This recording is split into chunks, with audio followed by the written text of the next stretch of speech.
नमस्कार दोस्तों, आप सभी का स्वागत है हमारे YouTube चैनल पर। और आज हम जानेंगे नियोलिथिक एज के बाद जो ट्रांसफॉर्मेशन हुई, हम ब्रोंज एज में आए। ये भारत एकमात्र ऐसा देश है जहाँ पर ब्रोंज एज आयरन एज से पहले आई है।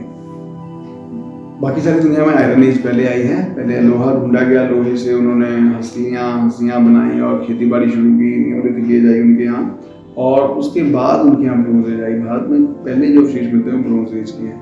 ब्रोंज एज सिविलाइजेशन में हमारे यहाँ इंडस वैली सिविलाइजेशन है, जिसे हम हड़प्पन सिविलाइजेशन भी कहते हैं। 1912 में दयाराम सानी और अन्य व्यक्तियों के द्वारा ये जानने में खोजी गई थी, क्योंकि लाहौर से लेकर के एक रेलवे लाइन बिछानी थी। तो उस समय रेलवे लाइन बिछाते हुए ज़मीन से कुछ पक्की ईंटें निकल आई, तो उन्होंने सोचा कोई गाँव होगा यहाँ पुराना। जब उसकी खोज करते हुए तो पता लगा कि it was not a 100 year old, 200 year old, 400, 500, 700 year old. It is some kind of 5000 year old civilization है। तो वो सिविलाइजेशन जब खोजी गई तो अब पता चला कि वो विश्व की सबसे प्राचीन सिविलाइजेशन में से एक है। और ये सिविलाइजेशन छोटी नहीं थी, सिंधु नदी के किनारे पर पूरी बसी हुई थी, इसलिए इसे इंडस वैली सिविलाइजेशन में कहा गया। परंतु इसके बहुत सारे देश और शहर, लोथल, धोलावीरा, ये सिंधु नदी से बहुत दूर थे। और यहाँ तक कि जम्मू कश्मीर में मांडा और यूपी में आलमगीरपुर, ये सभी भी इसके अंग ही थे। तो बलूचिस्तान तक भी फैली हुई थी। तो ये इंटरनेशनल सिविलाइजेशन थी एक तरह से। और सुमेर की सिविलाइजेशन से भी पुरानी होने के कारण अंडरग्राउंड सीवरेज सिस्टम इसमें था। ये उस जमाने की विश्व की सबसे बेहतरीन सिविलाइजेशन थी।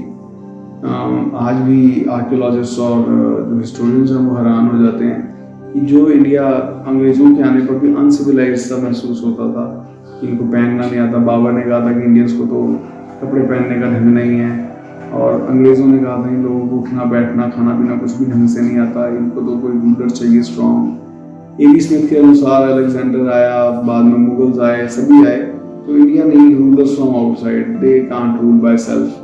तो इनके अंदर सिविलाइज्ड सोसाइटी नहीं है, they are not civil persons. और तब पता चला कि the most civilised society was the ancient most civilisation of India. तो बड़ी हतप्रभ करने वाली चीज़ें, अंडरग्राउंड सीवरेज सिस्टम, यूनिफॉर्म ईंट का साइज पूरी इंडस वैली सिविलाइजेशन में बराबर था।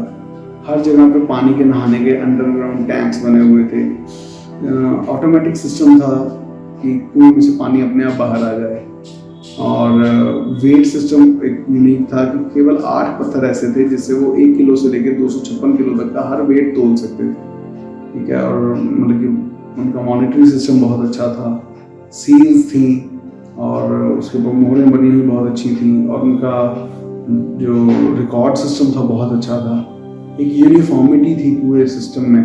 रिचुअल, कल्चरलाइजेशन, नहाने का कुछ विशेष प्रयोग था कि हर उत्सव पर विशेष स्नान प्रयोग किया जाता था। उच्च लोगों के लिए कमरे अलग थे चेंज करने के, निम्न लोगों के लिए अलग थे, मगर सभी के लिए फैसिलिटी थी। इसका मतलब सभी लोग वहाँ स्नान करने के लिए आ सकते थे, और क्लासेस के अकॉर्डिंगली उनको हर चीज़ की सुविधाएं मुहैया करवाई गई थी। मॉर्टिमर व्हीलर ने कहा कि आर्यन इन्वेजन से ये चीज़ ध्वस्त हुई, परंतु आर्यन इन्वेजन के जो चिन्ह हैं वो केवल मोहनजोदारो में ही मिलते हैं। तो इतनी बड़ी सिविलाइजेशन जो नॉर्थ से लेकर साउथ तक फैली, वो एक सिटी के डिस्ट्रॉय होने से डिस्ट्रॉय नहीं हो सकती।